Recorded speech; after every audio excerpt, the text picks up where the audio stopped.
آج پھر وہ غائب ہے چھوٹا. ہاں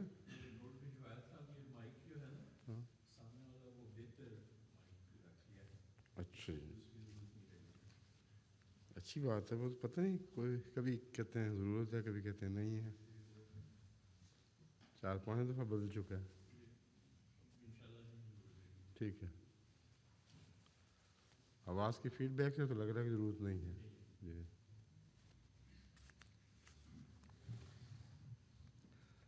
اعوذ باللہ من الشیطان الرجیم. بسم اللہ الرحمن الرحیم. ما المسیح ابن مریم الا رسول قد خلت من قبلہ الرسل وامہ صدیقہ کانا یاکلان الطعام انظر کیف نبین لہم الآیات ثم انظر انا یؤفکون. آیت 76. مسیح ابن مریم ایک رسول ہی تو ہے. اس سے پہلے جتنے رسول تھے سب کے سب گزر چکے ہیں، اور اس کی ماں صدیقہ تھی. دونوں کھانا کھایا کرتے تھے. دیکھ کس طرح ہم ان کی خاطر اپنی آیات کو کھول کھول کر بیان کرتے ہیں، پھر دیکھ وہ کدھر بھٹکائے جا رہے ہیں.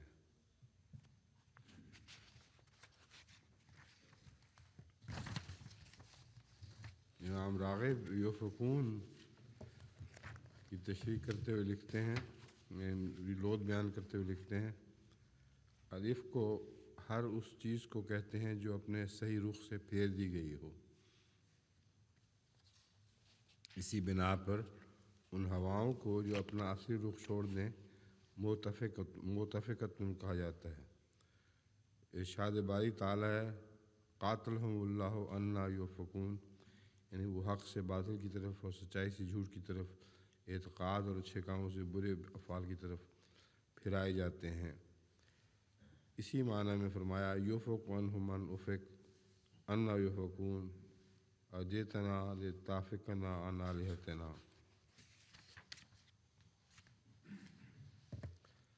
علامہ فخر الدین رازی بیان کرتے ہیں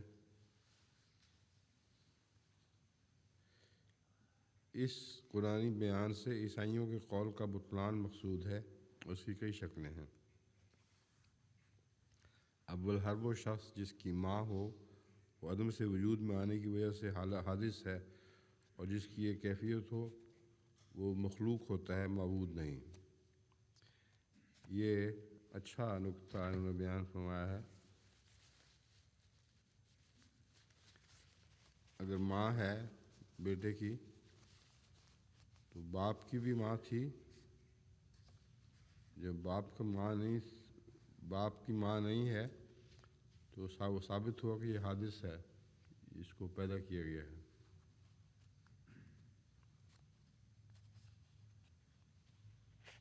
وہ دونوں محتاج تھے کیونکہ ان دونوں کو کھانا کھانے کی سخت احتیاط ہوتی تھی،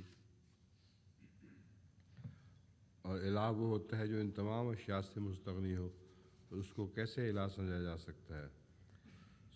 بعض مفسرین کا یہ خیال ہے کہ اللہ تعالیٰ قول کانا یا کلان الطعام میں قضائے حاجت کی طرف کنایا ہے، کیونکہ جو بھی کھانا کھاتا ہے اس کو قضائے حاجت کے بغیر چارہ نہیں. امام راضی کہتے ہیں کہ یہ استدلال میرے نزدیک ناقص استدلال ہے، اور اس کی کئی وجوہات ہیں.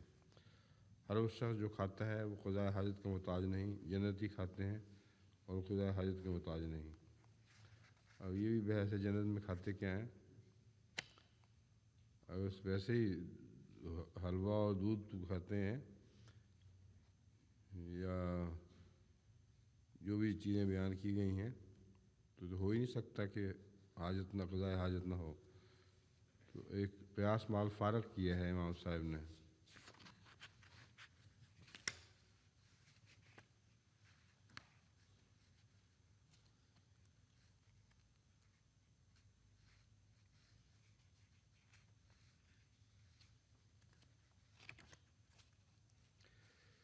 ایک نقطہ یہ ہے کہ خدا تو تخلیق اور ایجاد پر قادر ہے. اگر مسیح الہ ہوتا تو وہ بھوک کی تکلیف کو بغیر کھانے پینے کے اپنے سے دور کرنے کی قدرت رکھتا تھا. اس چیز میں خاص طور پر امام صاحب کا نے اگرچہ یہ نہیں کہا کہ حضرت مسیح ابن مریم فوت ہو چکے ہیں، مگر دلائل سارے وہ دے رہے ہیں جو ان کی وفات کی دلائل ہیں۔ اس میں قطعی طور پر امام صاحب کا اپنا عقیدہ یہی تھا کہ حضرت مسیح ابن مریم فوت ہو چکے ہیں۔ علامہ ابن جریر طبری فرماتے ہیں اللہ کی طرف سے ایک خبر ہے جو مسیح اور ان کی والدہ کے بارے میں ہے۔ وہ دونوں ایسی اشیاء کے محتاج تھے جن سے وہ غذائی ضرورت پوری کرتے اور دیگر انسانوں کی طرح معقولات مشروبات کے محتاج تھے۔ بس ایسا وجود جس کا یہ حال ہو الہ نہیں ہو سکتا، اور اس کی کسی بیرونی خوراک کی ایسی محتاجی جو اسے جسمانی تقویت دے اس کے عجز پر ایک واضح دلیل ہے۔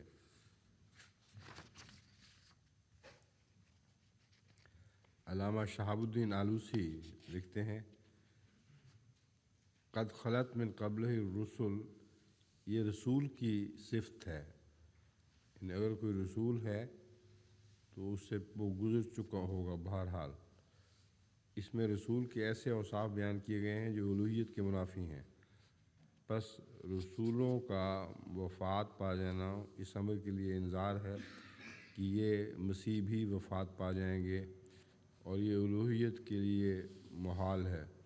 اب یہاں آلوسی صاحب نے وفات پا جائیں گے کا لفظ استعمال کیا ہے، معلوم ہوتا ہے اپنے پرانے عقیدے پہ قائم ہے کہ چاہے 1000 سال بعد وفات پائیں، وفات تو بہر نہ پائیں گے، اور یہ الوہیت کے لیے محال ہے، یعنی وہ اپنے سے پہلے وفات یافتہ رسولوں کی طرح صرف ایک رسول ہیں جنہیں اللہ تعالیٰ نے بعض نشانوں کے لیے مخصوص کیا ہے، جس طرح کہ اللہ تعالیٰ نے انبیاء میں سے سب کو کسی نہ کسی نشان کے لیے خاص کیا ہے۔ علامہ محی الدین الدرویش لکھتے ہیں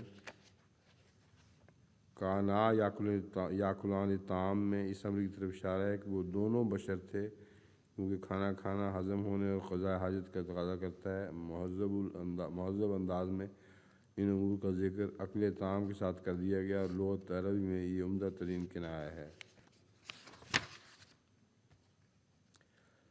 حضرت خلیفۃ المسیح اول رضی اللہ تعالیٰ عنہ، مسیح بھی ایک رسول تھا۔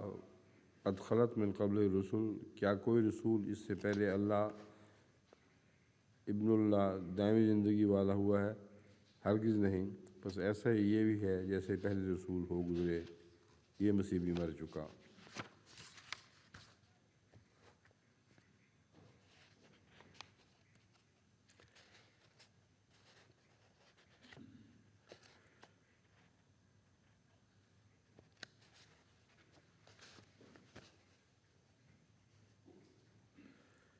یہود نے نہ مسیح کو مارا اور نہ پھانسی دیا، بلکہ وہ اپنی طبعی موت سے مر گئے۔ اڑ گئے کا جو ترجمہ کیا گیا ہے، وہ جس کا لفظ کا ترجمہ ہو سکتا ہے، وہ لفظ قرآن میں ہے نہ حدیث میں ہے۔ قرآن شریف کو سنو، وہ کہتا ہے مل مسیح ابن مریم الا رسول قد خلت من قبلہ الرسل، مسیح ابن مریم رسول تھا اور اس سے پہلے اس جنس کے رسول سب مر گئے۔ اس آیت میں قد خلت کا لفظ ایسا صاف ہے کہ ہمارے نبی کریم صلی اللہ علیہ وسلم کے جانشین اول نے اس لفظ سے استدلال فرما کر تمام ان صحابہ کرام کو جن کو وفات میں تعامل ہوا تھا اپنے نبی کی وفات کا قائل کر دیا۔ چنانچہ وہ آیت جس میں ویسا ہی قد خلت موجود ہے یہ ہے وما محمد الا رسول قد خلت من قبل الرسل، محمد ایک رسول ہے، اس سے پہلے رسول مر چکے ہیں۔ کیا کوئی شخص ان دونوں آیتوں میں قد خلت کو یکساں دیکھ کر جس کا ترجمہ یہ ہے مر چکے، حضرت مسیح اور حضرت محمد رسول اللہ صلی اللہ علیہ وآلہ وسلم کی وفات میں فرق اور شک کر سکتا ہے؟ قرآن کریم کے نزدیک گزشتہ نبیوں کے حالات سربستہ کے حل کے لیے ہمارے نبی کریم کی زندگی کے واقعات کلید ہیں۔ حضرت مسیح موعود علیہ السلام فرماتے ہیں مریم علیہ السلام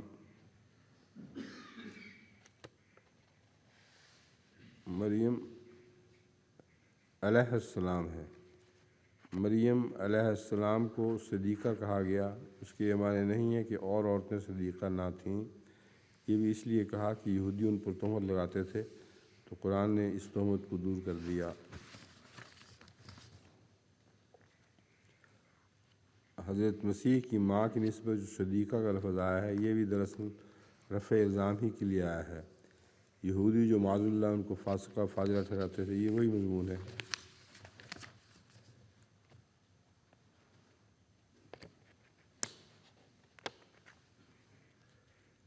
حضرت مسیح علیہ السلام نے سب جگہ اسی مضمون کو کول کر وضاحت سے بیان فرمایا ہے۔ اس کے پس پردہ حکمت یہ ہے کہ وہ یعنی عیسائی یہ الزام لگاتے تھے کہ دنیا میں کسی نبی کی ماں پاکیزہ نہیں سوائے حضرت مسیح کی ماں کے، جس کے متعلق قرآن کریم میں وضاحت سے ذکر ہے کہ وہ صدیقہ تھی۔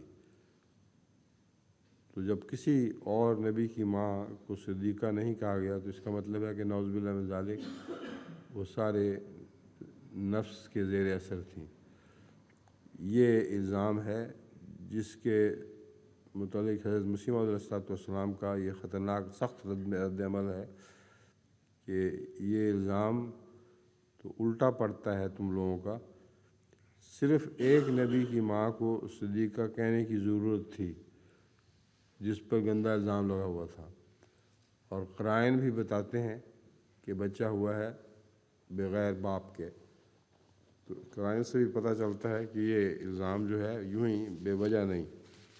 اس لیے اللہ تعالیٰ نے قرآن کریم میں ان کی ماں کی صداقت کا واضح اعلان کر کے تم عیسائیوں پر رحم کیا اور تم پر احسان کیا، الٹا اس کا بدلہ یہ دیتے ہو کہ حضرت صلی اللہ علیہ وسلم کی والدہ اور دیگر بزرگ انبیاء کی والداؤں کے متعلق غلط الزام لگاتے ہو۔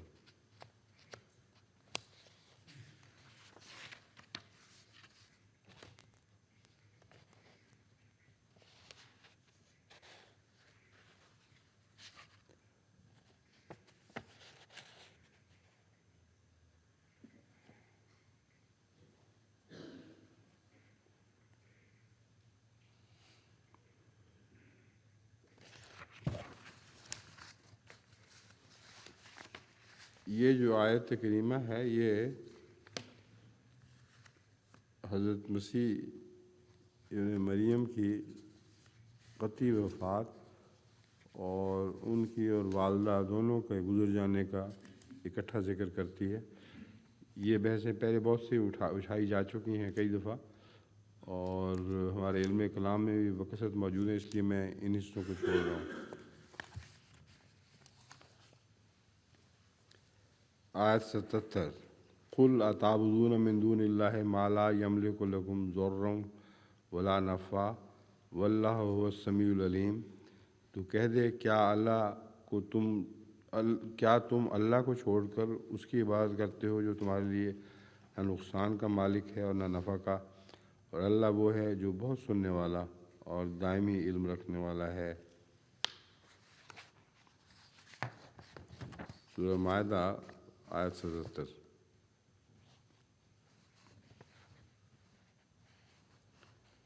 حضرت علامہ فخر الدین رازی اس آیت کے تعلق میں لکھتے ہیں قل اتعبدون من دون اللہ ما لا یملک لکم ضرا ولا نفعا۔ یہ حصہ آیت عیسائیوں کے قول کے بطلان پر ایک اور دلیل ہے، اور یہ حصہ آیت مختلف اقسام کے دلائل پر مشتمل ہے۔ اول یہ کہ یہود مسیح سے دشمنی رکھتے تھے اور اس کے خلاف برے ارادے رکھتے تھے، لیکن مسیح انہیں نقصان پہنچانے کی قدرت نہ پاتا تھا۔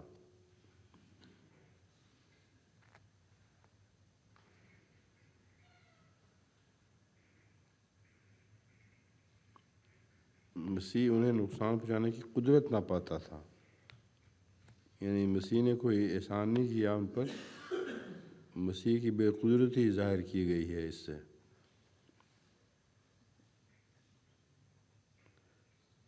اس کے انصار اور حواری اس سے محبت رکھتے تھے، مگر وہ انہیں دنیاوی نفعوں میں سے کوئی نفع بھی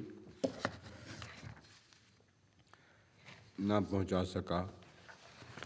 اور ضرر پہنچانے اور نفع پہنچانے سے عاجز وجود کو کس طرح خدا سمجھا جا سکتا ہے؟ دوم، عیسائیوں کا یہ عقیدہ ہے کہ یہود نے اسے صلیب دی اور اس کی پسلیاں توڑیں، اور جب اسے پیاس لگی تو اس نے ان سے پانی مانگا، جس پر یہود نے اس کے منہ میں سرکہ ڈالا، اور وہ شخص جس کی کمزوری کی یہ حالت ہو وہ خدا کس طرح ہو سکتا ہے؟ اس میں بھی واضح طور پر تسلسل کے ساتھ حضرت امام صاحب کے نزدیک حضرت عیسیٰ علیہ السلام کی وفات ثابت ہے، اور مر کر جی اٹھنا نہیں بلکہ زخمی حالت میں اتارا جانا مراد ہے۔ سوم، تمام جہانوں کے خدا کے لیے یہ ضروری ہے کہ وہ اپنے علاوہ ہر چیز سے غنی ہو، اور ہر وہ چیز جو اس کے علاوہ ہو اس کی محتاج ہو، اور اگر عیسیٰ کی وہی کیفیت تھی جو عیسائی بیان کرتے ہیں تو اپنے آپ کو اللہ تعالیٰ کی عبادت سے روکے رکھتا، کیونکہ خدا کسی چیز کی عبادت نہیں کرتا۔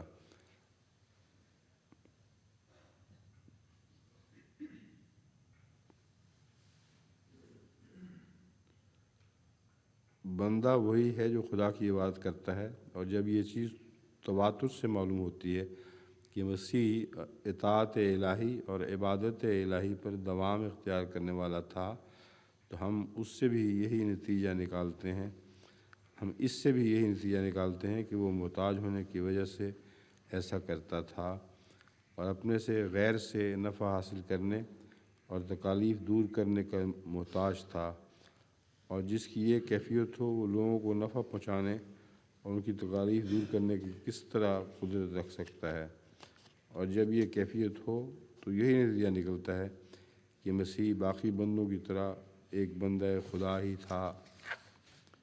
یہ عین وہی دلیل ہے جو اللہ تعالیٰ نے حضرت ابراہیم کی طرف سے بیان کی ہے، جیسا کہ اس نے اپنے باپ سے کہا، لِمَ تَعْبُدُ مَا لَا يَسْمَعُ وَلَا يُبْصِرُ وَلَا يُغْنِي عَنْكَ شَيْئًا۔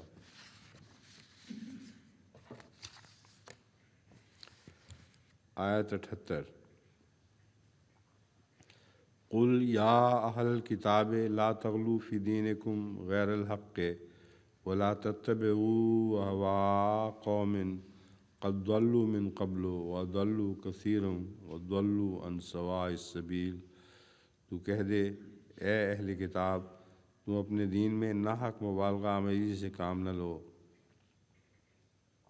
اور ایسی قوم کی خواہشات کی پیروی نہ کرو جو پہلے گمراہ ہو چکے ہیں، اور انہوں نے اور بھی بہتوں کو گمراہ کیا، اور وہ متوازن راہ سے بھٹک گئے۔ لا تغلو کے متعلق حضرت امام راغب لکھتے ہیں، الغلو کے معنی کسی چیز کی حد سے تجاوز کرنے کے ہیں۔ اگر یہ اشیاء کی قیمتوں میں تجاوز ہو اسے غلاتن کہتے ہیں، یعنی گرانی، اور قدر و منزلت کے لحاظ سے ہو تو اسے غلوون کہتے ہیں، اور اگر تیر اپنی حد سے تجاوز کرے تو غلون کہتے ہیں، مگر ان تینوں صورتوں میں فعل غلا یغلو ہی استعمال ہوتا ہے۔ قرآن کریم میں لا تغلو فی دینکم اور ہانڈی کے ابال اور جوش کھانے کو غلیون و غلیان کہتے ہیں۔ قرآن کریم میں آگے بریکٹ میں ہے لا تغلو فی دینکم، اس کے علاوہ نئی بات ہے، اور ہانڈی کے ابال اور جوش کھانے کو غلیون و غلیان کہتے ہیں۔ اسی طرح بطور استعارہ ارشاد ہے، طعام الاسیم کالمہل یغلی فی البطون کغلی الحمیم، یعنی گنہگار کا جو کھانا ہے وہ پگھلے ہوئے تانبے کی طرح ہے جو بطون میں جوش مارے گا۔ تشبیہ کے طور پر غصہ اور لڑائی کے بھڑک اٹھنے کو بھی غلیان کہا جاتا ہے۔ اس تعلق میں ایک حدیث ہے، حضرت ابن عباس رضی اللہ تعالیٰ عنہ نے حضرت عمر کو رضی اللہ تعالیٰ عنہ کو ممبر پر کھڑے یہ فرماتے ہوئے سنا، میں نے نبی صلی اللہ علیہ وسلم کو یہ فرماتے سنا، میرا مقام اس طرح بڑھا چڑھا کر نہ بیان کرو جس طرح نصارہ نے عیسیٰ بن مریم کو بڑھا چڑھا کر پیش کیا ہے، کیونکہ میں تو صرف اللہ کا بندہ ہوں، بس تم مجھے اللہ کا بندہ اور رسول ہی کہو۔ یہ بخاری کی حدیث ہے۔ علامہ محمود بن عمر الدمشقی لکھتے ہیں، غیر الحق کے مسجد کی صفت ہے، یعنی لا تغلو فی دینکم غلوًا غیر الحق کے، یعنی اپنے دین میں باطل غلو نہ کرو۔ غلو تو ہوتا ہی باطل ہے۔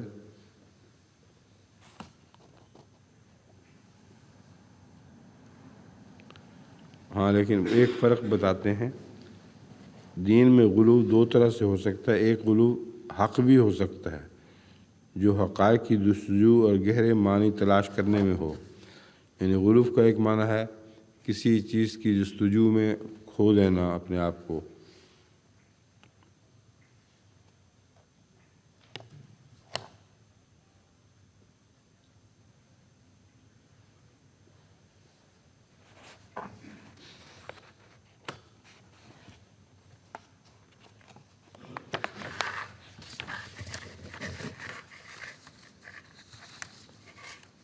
یہ درس کا لمبا کرنا بہت آسان ہے، کیونکہ بے شمار حوالے ہیں، سارے پڑھے جا سکتے ہیں، لیکن درس کو چھوٹا کرنے پہ بہت زیادہ محنت لگتی ہے، کیونکہ چھان بین کر کے کوشش کی جاتی ہے کہ کوئی چیز تک دہرائی نہ جائے، تو لوگ الٹ سمجھ رہے ہوتے ہیں شاید کہ درس چھوٹا ہو گیا ہے۔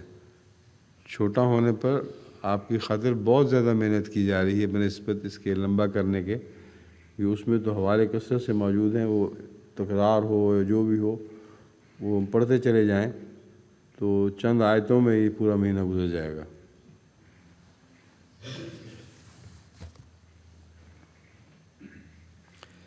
لعن الذین کفروا من بنی اسرائیل علی لسان داؤد و عیسی ابن مریم ذالک بما عصوا وکانوا یعتدون۔ آیت 79، جن لوگوں نے بنی اسرائیل میں سے کفر کیا وہ داؤد کی زبان سے لعنت ڈالے گئے اور عیسیٰ ابن مریم کی زبان سے بھی، یہ ان کے نافرمان ہو جانے کے سبب سے اور اس سبب سے ہوا کہ وہ حد سے تجاوز کیا کرتے تھے۔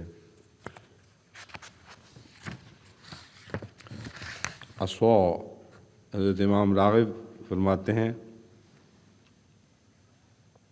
عصا عصیانن کے معنی اطاعت سے نکل جانے کے ہیں، دراصل اس کے معنی ہیں اس نے لاٹھی سے اپنا بچاؤ کیا۔ اللہ تعالیٰ کا فرمان ہے عصا آدم و ربہ ومن یعص اللہ و رسولہ، اور اس شخص کے متعلق جو جماعت سے علیحدگی اختیار کرے کہا جاتا ہے فلان شق العصا۔ اقرب میں بھی یہی معنی مذکور ہیں۔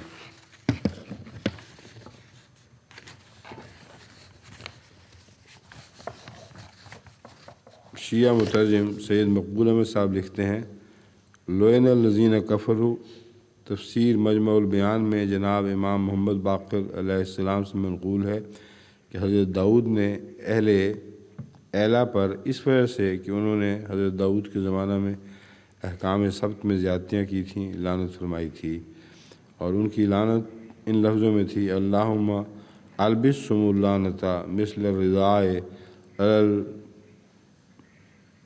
المنکسین ومثل المنطقۃ علی المخوین۔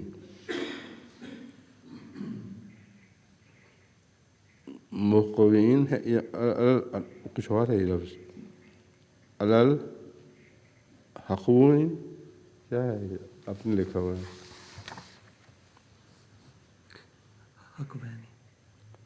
حقوین، مثل المنطقۃ علی الحقوین، یا اللہ تو ان کو لباس لعنت اس طرح پہنا دے جیسا کہ چادر کندھوں پر ہوتی ہے اور پٹکا کمر میں۔ چنانچہ دعا قبول ہوئی، لوگ بندر بنا دیے گئے، اور حضرت عیسیٰ نے ان لوگوں پر لعنت کی تھی۔ پھر آسمان سے خود ان خان نازل ہوا تھا اور بعد اس کے وہ منکر ہو گئے تھے۔ الجوامع میں حضرت عیسیٰ کی دعا یوں منقول ہے: اللہم عذب من کفر بعد ما اکل من المائدۃ عذابا لا تعذب احدا من العالمین والعنہم کما لعنت اصحاب السبت۔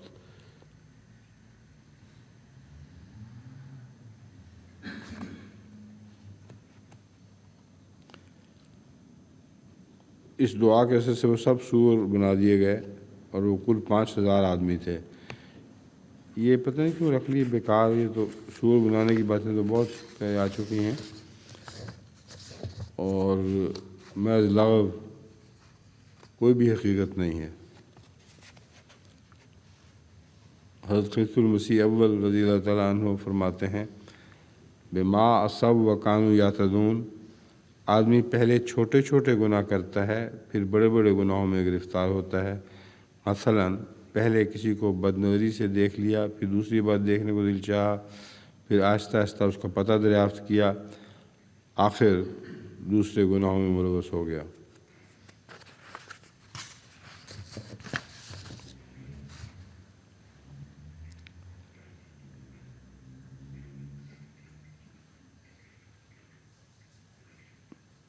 داؤد اور عیسیٰ علیہ السلام، یہ نوٹ مرتبہ بورڈ میں سے ہے۔ داؤد اور عیسیٰ علیہ السلام دو نبی ایسے ہیں کہ ان کو بنی اسرائیل نے بہت دکھ دیا ہے۔ سلیمان کو بھی کافر کہتے تھے، مگر ان کی حکومت کی وجہ سے ان کے سامنے نہ بولتے تھے، لیکن داؤد کے آخری عمر کے حصہ تک ان کو بہت دکھ دیتے رہے۔ زبور میں حضرت داؤد کا کلام اس بات پر شاہد ہے، وہ سب مرثیے ہی معلوم ہوتے ہیں، انسان ان کو پڑھے تو رونگٹے کھڑے ہو جاتے ہیں۔ حضرت مسیح کو جو دکھ دیا وہ ظاہر ہی ہے۔ خدا تعالیٰ فرماتا ہے کہ ان دونوں نبیوں نے ان پر لعنت کی۔ زبور میں بکثرت بد دعائیں ہیں، اور ان دونوں کے بعد ان پر تباہی آ گئی۔ حضرت داؤد کے 200 سال بعد بخت نصر والی تباہی ان پر آئی، اس نے یہود کو بالکل تباہ کر کے رکھ دیا۔ اسی طرح حضرت عیسیٰ کے واقعہ صلیب کے 80 سال بعد ان پر رومیوں نے تباہی ڈالنا شروع کی۔ یہود نے کچھ ایسی شرارتیں کی تھیں کہ ٹائٹس رومی پہلے جرنیل اور پھر بادشاہ بن گیا تھا، اس نے ان پر حملہ کر کے ان پر اس قدر سختی کی کہ ان کے معبد میں سور کی قربانی کی۔ یہ سور سے بڑی نفرت کرتے تھے، حتیٰ کہ اس کا نام بھی نہ لیتے تھے، اور پھر اس نے ان کے متعلق ایسے احکام دیے کہ جن سے یہ سخت تنگ ہو گئے، اس لیے شہر میں ان کا داخلہ بند کر دیا اور حکم دیا کہ رومیوں کے سامنے سے یہودی آتا ہوا ہٹ جایا کرے، جس سے ان کی حالت چوڑے چماروں کی طرح ہو گئی۔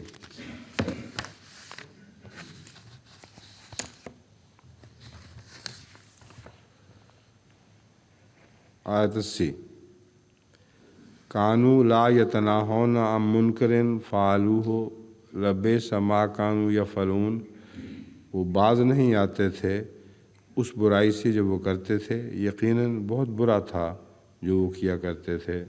سورہ مائدہ آیت 80۔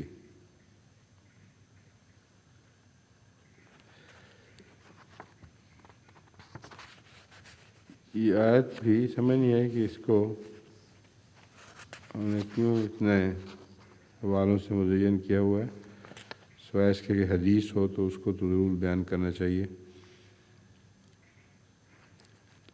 واضح طور پر اس کا منطوق یہ ہے کہ جب ایک قوم برائیوں میں ملوث ہو اور رکنے کا نام نہ لے اور بار بار انہی برائیوں کا پر اصرار کرے اور ان کی تکرار کرتی چلی جائے، یہ وہ چیزیں ہیں جو یہود کی ایک فطرت ثانی سی بن گئی تھی اور اسی کے نتیجے میں ان پر لعنت ڈالی گئی تھی۔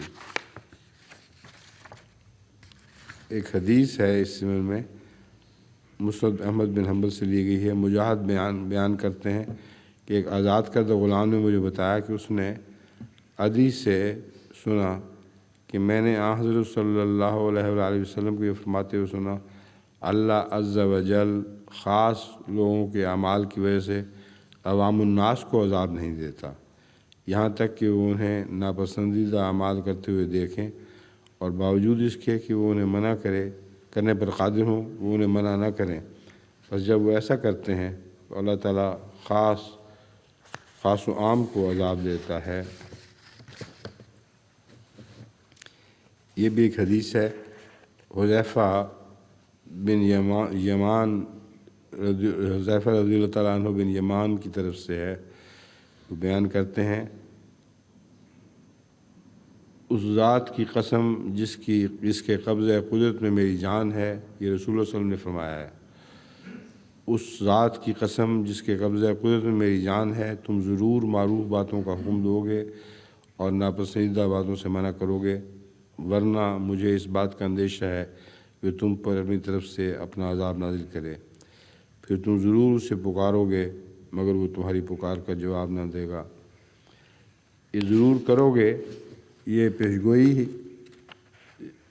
تاکیدی حکم کے معنی رکھتی ہے۔ تم ضرور ایسا کرو گے، مطلب یہ ہے کہ اسی میں تمہاری نجات ہے، تمہیں لازماً ایسا کرنا چاہیے۔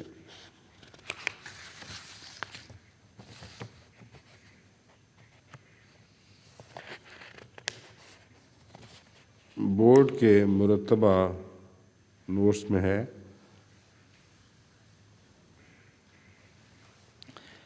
ان منکرن فعلوہ میں فعلوہ صفت ہے اور منکرن موصوف ہے، یعنی جس منکر کو وہ کرتے تھے اس کے علاوہ واز نہیں کرتے تھے، یہ ان میں عیب تھا کہ وہ اس منکر سے نہیں روکتے تھے جسے وہ کرتے تھے۔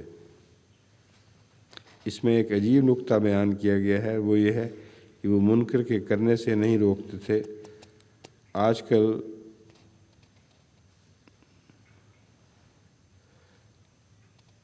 یعنی جس منکر میں وہ خود مبتلا ہوتے تھے اس کو کرنے سے بھی نہیں روکتے تھے۔ آج کل مسلمانوں کی بھی یہی حالت ہے، وہ بمبئی وغیرہ میں سود کے خلاف واز نہیں کرتے کیونکہ وہ سمجھتے ہیں کہ سیٹھ لوگ ان سے ناراض ہو جائیں گے۔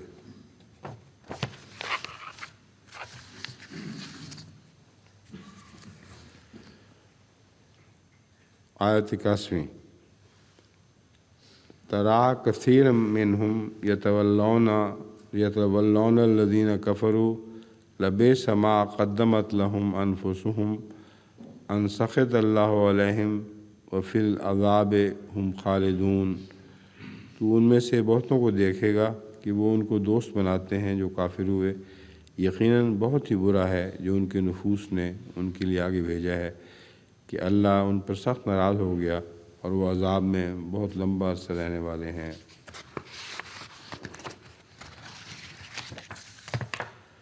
سخطہ السخط و سخط کے متعلق امام راغب لکھتے ہیں، اس غصے کو کہتے ہیں جو سزا کا متقاضی ہو، قرآن یا سزا کا مقتضی ہو۔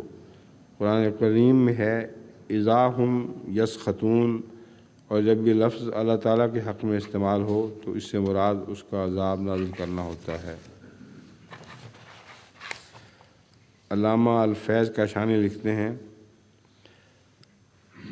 یعنی ما قدمت لہم انفسہم لبئس ما قدمت لہم انفسہم، یعنی آخرت کے لیے ان کا زاد راہ کیا ہی برا ہے جس کی وجہ سے خدا ان سے ناراض ہو گیا۔ وفی العذاب ہم خالدون، اور وہ ہمیشہ کے عذاب میں رہتے چلے جائیں گے۔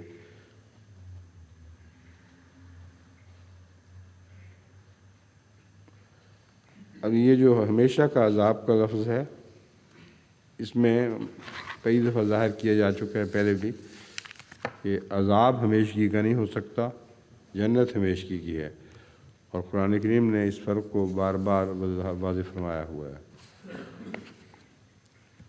آیت 82 وَلَوْ كَانُوا يُؤْمِنُونَ بِاللَّهِ وَالنَّبِيِّ وَمَا أُنزِلَ إِلَيْهِ مَا اتَّخَذُوهُمْ أَوْلِيَاءَ وَلَكِنَّ كَثِيرًا مِّنْهُمْ فَاسِقُونَ، اور اگر وہ اللہ پر اور اس نبی پر جو اس پر ایمان رکھتے، اللہ پر اور اس نبی پر اور اس پر ایمان رکھتے جو اس کی طرف اتارا گیا، تو ان کافروں کو دوست نہ بناتے، لیکن ان میں سے بڑی تعداد فاسقوں کی ہے۔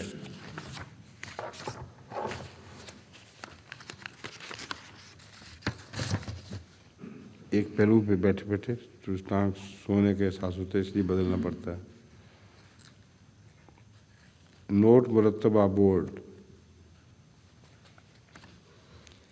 اس جگہ النبیوں کے دو معنی کیے جاتے ہیں۔ موسیٰ کہ ان پر جو اترا ہے اس پر ایمان لاتے ہیں، حضرت صلی اللہ علیہ وسلم، مگر میرے نزدیک موسیٰ پر یہ چسپاں نہیں ہو سکتی، کیونکہ النبیوں کا لفظ قرآن کریم میں سوائے حضرت صلی اللہ علیہ وسلم کے کسی اور نبی کے لیے ہرگز استعمال نہیں ہوا۔ اب یہ بھی ایک باریک نقطہ ہے جس کو یاد رکھنا چاہیے کہ قرآن کریم میں جہاں بھی النبی آیا ہے وہاں حضرت صلی اللہ علیہ ہمیشہ مراد ہوتے ہیں، صلی اللہ علیہ وسلم۔ اور قرآن کریم اور یہودیوں کے محاورہ میں النبیوں کا لفظ صرف رسول کریم صلی اللہ علیہ وسلم کے لیے استعمال ہوا ہے، یہاں پیشگوئی ہے، وہاں بھی حضرت موسیٰ کو النبیوں کر کے کسی جگہ بھی نہیں پکارا گیا۔ النبیوں کے معنی ہیں کامل نبی، اور وہ نبی جو نبوت کے کمالات میں کامل ہو، وہ نبی کا نام وہ نبی کا نام مسیح موسیٰ کے لیے خاص چلا آتا ہے۔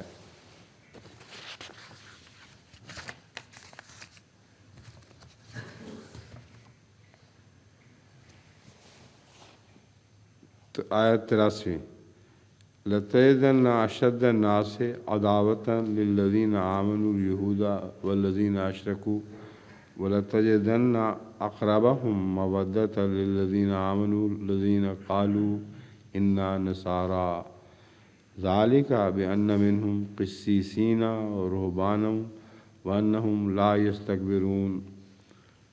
ترجمہ: یقیناً تو مومنوں سے دشمنی میں سب سے زیادہ سخت یہود کو پائے گا اور ان کو جنہوں نے شرک کیا، اور یقیناً تو مومنوں سے محبت میں قریب تر ان لوگوں کو پائے گا جنہوں نے کہا ہم نصرانی ہیں۔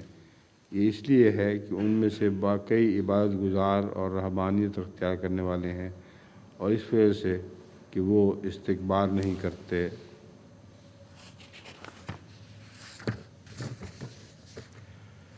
مفردات میں البت کے متعلق لکھا ہوا ہے کسی چیز سے محبت اور اس کے حصول کی تمنا کرنے کو کہتے ہیں۔ یہ لفظ ان دونوں معنوں میں الگ الگ بھی استعمال ہوتا ہے۔ کسی چیز کی تمنا میں اس کی محبت شامل ہے، کیونکہ تمنا کے معنی کسی محبوب چیز کی آرزو کرنا کے ہوتے ہیں۔ اللہ تعالیٰ نے فرمایا ہے وَجَعَلَ بَيْنَكُم مَّوَدَّةً وَرَحْمَةً۔ الود کے معنی وقدن یعنی میخ کے بھی ہیں، اور یہ بھی ہو سکتا ہے کہ اصل میں وطدن ہو۔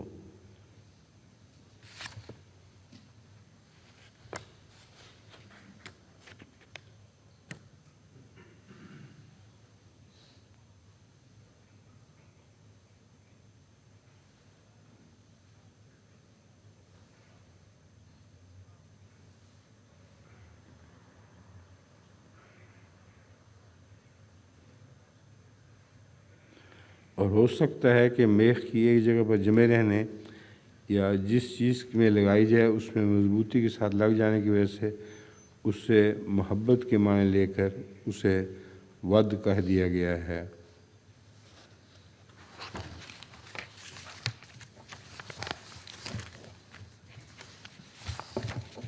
رہبانن کے متعلق مفردات میں لکھا ہے الرہبۃ ایسے خوف کو کہتے ہیں جس میں بچاؤ کی کوشش اور اضطراب بھی شامل ہو۔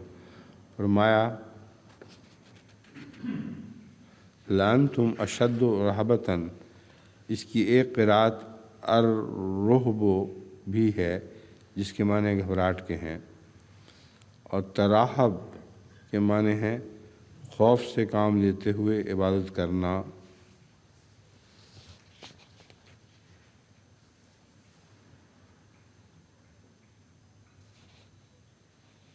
تراہب ہے یہ لفظ، دیکھیں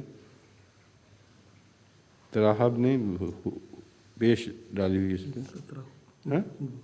تراہب۔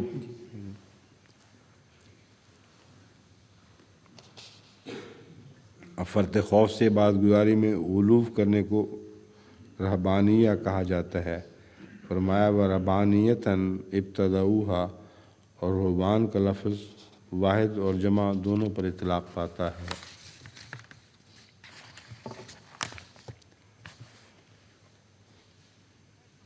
علامہ فخر الدین رازی لکھتے ہیں اللہ تعالیٰ نے اہل کتاب میں سے یہود و نصارہ کا اس آیت میں ذکر فرمایا ہے کہ یہود مسلمانوں سے انتہائی درجے کی عداوت رکھتے ہیں، اسی لیے اللہ نے انہیں عداوت کی شدت کی وجہ سے مشرکوں کے ساتھی قرار دیا ہے، بلکہ اس چیز سے بھی آگاہ فرمایا ہے کہ یہ لوگ عداوت میں بعض لحاظ سے مشرکوں سے بھی بڑے ہوئے ہیں، اس لیے اللہ تعالیٰ نے ان کا ذکر مشرکوں کے ذکر سے پہلے کیا ہے۔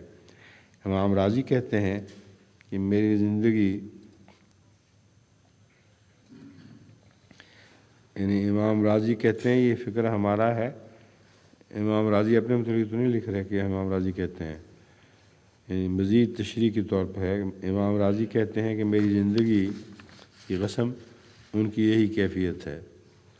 نبی کریم صلی اللہ علیہ وآلہ وسلم سے مروی ہے، آپ نے فرمایا کہ دو یہودی کسی ایک مسلمان سے علیحدگی میں نہیں ملتے مگر وہ اس کے قتل پر آمادہ ہو جاتے ہیں، اور اللہ تعالیٰ نے بیان فرمایا ہے کہ عیسائی یہود کی نسبت نرم مزاج ہیں اور ان کی نسبت مسلمانوں سے زیادہ قریب ہیں۔ یہ جو بیان ہے یہ حصہ تو قابل قبول نہیں کہ دو یہودی کسی مسلمان سے علیحدگی میں نہیں ملتے مگر اس کے قتل پر آمادہ ہو جاتے ہیں، یہ کچھ غلو لگ رہا ہے بات میں۔ بکثرت یہودی مسلمانوں سے ملتے ہیں اور ان کے قتل پر آمادہ نہیں ہوتے، بلکہ الٹ ہے، آج کل کے جو مولوی ہے ان کے پروپیگنڈے کی وجہ سے الٹا ہوتا ہے کہ یہود کو دیکھ کر وہ سمجھتے ہیں کہ قتل ان کا ہم پر فرض ہے، اختیار چلے نہ چلے، مگر ان کا طبی میلان اس طرف ہوتا ہے کہ قتل کر دیا جائے۔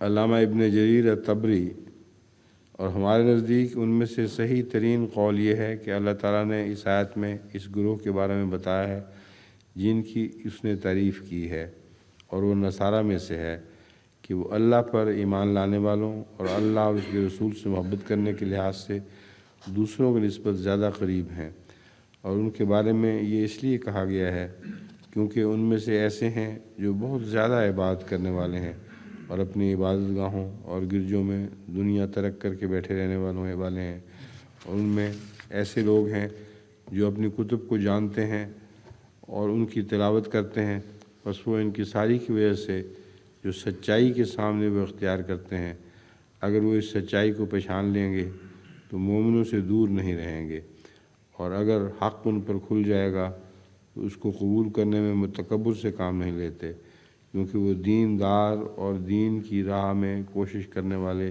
اور اپنے نفسوں کو خدا کی ذات کی خاطر خالص کرنے والے ہیں، اور یہود کی طرح نہیں جنہوں نے انبیاء اور رسولوں کو قتل کرنے کا وتیرہ اختیار کیے رکھا ہے، اور اللہ اور اس کے رسول کے اوامر و نواہی کی مخالفت کرتے رہے، اور خدا نے ان کی کتب میں جو اتارا ہے اس میں تحریف کرنا ان کا طریق رہا ہے۔